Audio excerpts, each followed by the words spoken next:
Menteri Pemberdayaan Perempuan dan Perlindungan Anak (PPPA) Bintang Puspayoga melakukan kunjungan kerja ke Kabupaten Wajo, Sulawesi Selatan guna menindaklanjuti komitmen bersama dalam hal pencegahan perkawinan anak.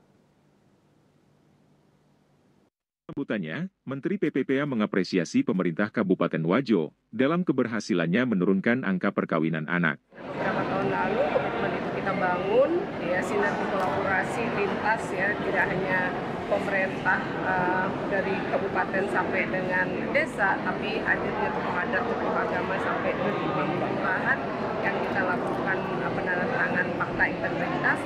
Artinya beberapa tahun lalu komitmen yang kita bangun itu tidak hanya seremonial belaka, ya, tapi betul-betul diimplementasikan dengan hasil kerja nyata.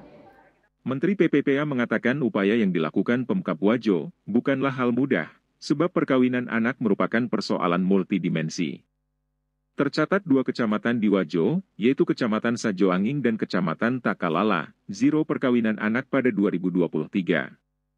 Menteri PPPA juga mendorong Pemkab Wajo untuk terus meningkatkan capaian Kabupaten Layak Anak.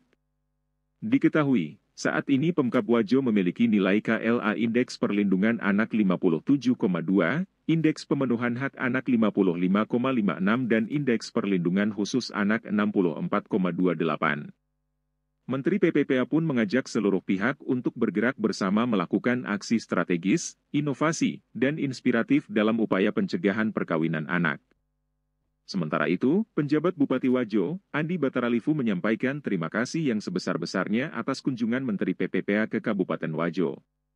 Dalam kesempatan yang sama, Menteri PPPA didampingi Deputi Bidang Pemenuhan Hak Anak Kemen PPPA, Pribudiarta Nur Sitepu, memberikan fasilitasi program kegiatan pencegahan perkawinan anak, dan penghargaan untuk pejabat dan tokoh yang terlibat dalam pencegahan perkawinan anak di Kabupaten Wajo, diantaranya penjabat Bupati Wajo, Ketua DPRD Wajo, Kepala Kantor Kementerian Agama Kabupaten Wajo, Ketua Pengadilan Agama Sengkang, Ketua Majelis Ulama Indonesia Kabupaten Wajo, perwakilan tokoh agama, Imam Desa Tajo, tokoh adat Tolotang, dan Kepala Desa.